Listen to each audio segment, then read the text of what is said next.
بسم اللہ الرحمن الرحیم۔ معاون اردو چینل میں آپ کا خیر مقدم ہے۔ آج پڑھنے کا سبق نمبر 21، معاون اردو قاعدہ۔ تمام بچوں کی نقل پر معلم صاحب پہلے تاریخ ڈالیں گے، اس کے بعد کل کے سبق یعنی سبق نمبر 20 کی تمام بچے بلند خوانی کریں گے، ایک بچہ کہلوائے گا اور تمام بچے اس کو بلند آواز سے پڑھیں گے۔ کچھ دیر کہلوانے کے بعد معلم صاحب سبق نمبر 20 کو تھوڑا تھوڑا سب بچوں سے سنیں گے۔ سننے کے بعد معلم صاحب آج کا سبق نمبر 21 پہلے ہجے اور پھر رواں پڑھائیں گے، جیسا کہ یہ لکھا ہے۔ گاف زیرگی نون و پیش نو گنو، میم زیرمی لام و پیش لو ملو، بے پیش بو نون و پیش نو بنو، سین پیش سو نون و پیش نو سنو، پے زیر پی یا و پیش یو پیو، سین زیر سی یا و زیر یو سیو، راز برہ ہے و پیش ہو رہو، کاف زبرگا ہے و پیش ہو کہو۔ ہو سکتا ہے اینڈ ایڈیشن میں کہو کا لفظ ختم ہو کر یہاں پر چلو آ جائے اور آخر میں وضو کے ساتھ غلو کا لفظ بڑھ جائے۔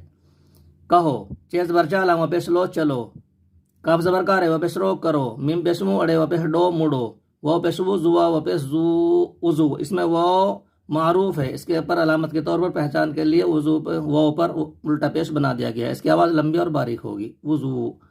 نیچے جملے لکھے ہیں، ان کو صرف رواں پڑھیں گے۔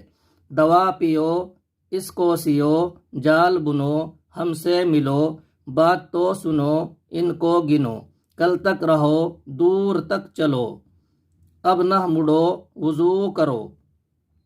معلم صاحب اس سبق کو پڑھانے کے بعد میں کسی بچے کی ڈیوٹی لگائیں گے، وہ بچہ زور سے کہلوائے گا اور تمام بچے بلند خوانی کریں گے۔ کچھ دیر کے بعد جب بچے بلند خوانی کر لیں گے تو پیچھے سے کبھی کبھی مفردات یعنی الف بے پے کی تختی کہلوائیں گے اور کبھی کبھی وہ معروف اور یا مجہول کا سبق بھی دہراتے رہیں گے۔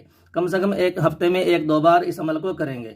انشاءاللہ پچھلا جو سبق ہے وہ ذہن نشیں رہے گا اور آگے پڑھنے میں سہولت رہے گی۔ السلام علیکم ورحمۃ اللہ وبرکاتہ۔